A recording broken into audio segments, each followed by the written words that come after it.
Small Claims, which was a fantastic role. It was a kind of a tour de force role, which was a fabulous way of getting back into the acting. And then I started doing theatre. I came over here and did The Homecoming, the Pinter play that we did at the festival. And then I toured educating Rita around the country for 5 months. You didn't take the traditional route, if you like. There was no drama school for you very early. I think you were around 30 before you went into formal training. I tried to get a New Zealand drama school, but they wouldn't have me. I was too young. And then I got GLOS, and then I just kept working. And how did that happen? Because were you still at school when you got GLOS? No, I'd been a year out of school, and I had a pretty shonky agent who actually ran off with most of my GLOS money. But she did manage to get me the audition, so I'm very grateful to her for that. And I was down in Christchurch doing the Fringe Festival for a couple of weeks, and I was flatting with Michelle Hine, and she helped me with the audition, which I'm eternally grateful to her for. And, yeah, did the audition, and they'd been auditioning for months, actually. And I think I was just lucky I looked a bit like a loner. What does a loner look like? In the 80s in particular. A little bit like me now. Yeah. Really? No, I don't know.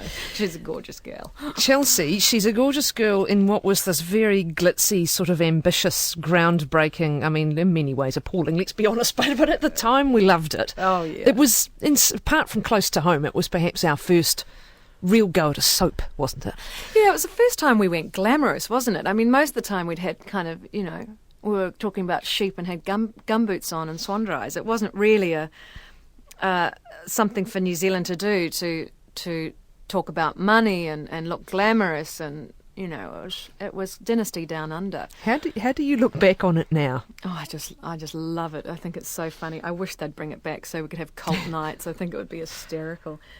As an experience, were you at the time wanting to break into acting? Did you? Oh yeah, I'd left school with the intention, as I said, to go to drama school, and I spent a year doing acting classes, singing classes, dancing classes, paying for it, waitressing, etc., and a bit of bad modelling, and I had Linda Cartwright teaching me every week.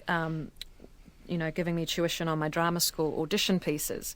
So I was really, really intent on getting into drama school. And then when they said no, I was too young and wouldn't let me audition, I was a bit devastated. And I rolled a friend's car accidentally and had to go pay for it to get fixed. So I ended up becoming a share broker's office junior. Oh man, that was hard work for someone like me. And I used to walk around the office barefoot and juggling things. And I remember when I went in an audition, and actually the audition for GLOS was only about 3 buildings down on Queen Street from where I was working. And I came back and I thought, I don't even care if I don't get this, I've just got to quit. I walked into the office and I said to Matt, he says, I know what you're going to say. I'm surprised you lasted as long as you did. And I really hope you get the audition. What sort of an environment was it for a young actor to work on? Oh, it was fantastic. It was one of the best jobs I've ever had. So supportive and collaborative and incredibly supportive of me, though I was the youngest in the cast. And Alona and Miranda and Simon and Peter, everybody, Yvonne, were just a gorgeous bunch of people to work with. Do you think you acted very well on it? No, I don't, unfortunately. I think I had a few good scenes, but I think the majority of it was pretty smelly. So the move to Australia was to what? To seriously try and launch a career? It was actually to become a better actor and a more confident actor. I'd been doing a play in Court Theatre, and Elric Hooper directed us, and he was I can't say that.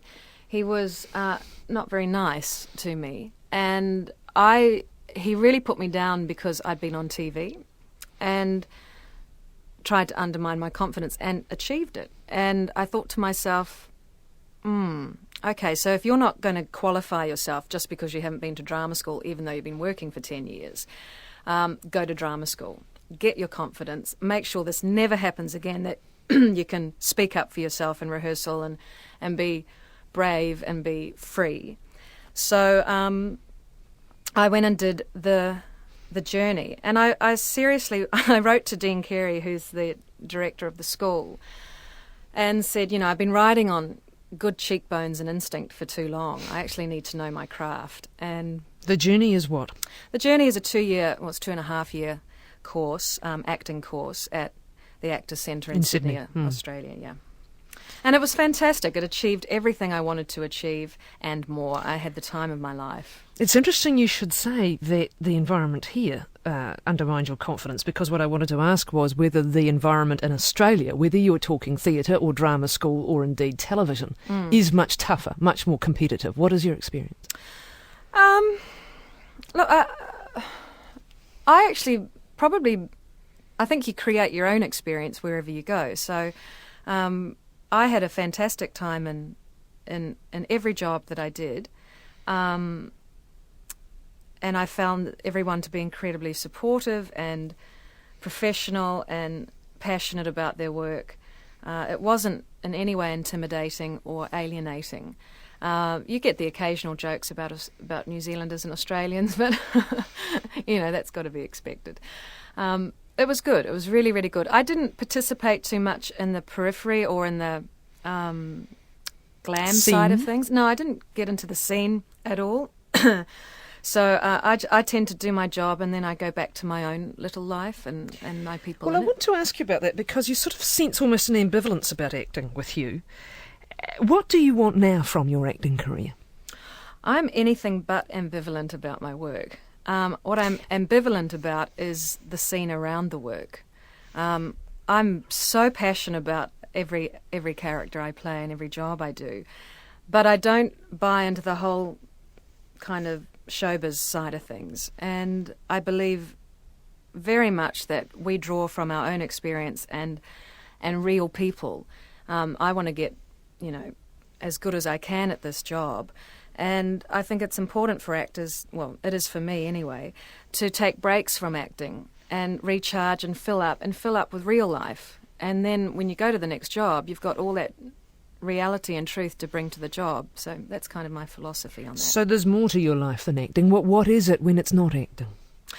Oh, well, it's usually friends and family and music and now a pooch, a dog. And it's just trying to enjoy life. Well, not trying to enjoy life, it's just enjoying life. No, we're all trying.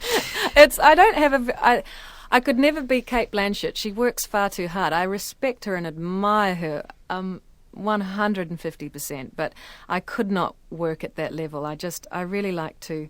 I could go live on Waiheke quite happily and then just pop back over for jobs when they come up. Let's come to the theatre work, but I want to put this quote to you from a magazine. I have no interest in doing heavy drama and exploring what I can do as an actress anymore. I just want to make people feel good. I couldn't think of a better way to start the year than with a comedy with nice frocks and gorgeous young men to work with. Do you mean that? Do you feel like you don't want to extend yourself in that sense anymore in dramatic? I do feel that at the moment, and, never say never, because this is a phase I'm going through. It's a creative phase where I've done drama for 10 years and I'm really ready to do comedy, and I love comedy. It's my first love. So doing Educating Rita and doing this Noel Coward play, Designed for Living, is just filling a need in me so beautifully. And yes, I do love the gorgeous men and the lovely frocks. Coming home after a decade in Australia, on the cusp, it has to be said, of your 40th birthday, and I understand the significance of that, believe me, but what drove that decision finally? Well, a little boy called Josh, my nephew, who's 3, and he's a divine little chap, and I just wasn't happy being an absentee auntie. So he was the main reason. I have lots of friends here who have gorgeous little kids and families, and I really... I just felt like I was missing out on an important part of life, which was the family life. And not having one of my own at the moment, I felt I wanted to be a part of the ones that I have access to. So I came home for that, really. Do you think theatre will be the main work then? And as you say, you're enjoying the comedy end of the experience as well. But do you think that will be the future for now? I think it'll be a mix, because it always is. It'll be telly, film, theatre, voiceovers. You've got to make a buck, right? Got to make a buck, and that's what I love about this job. It's never the same. You're doing one thing, and then next week you could be doing something completely different.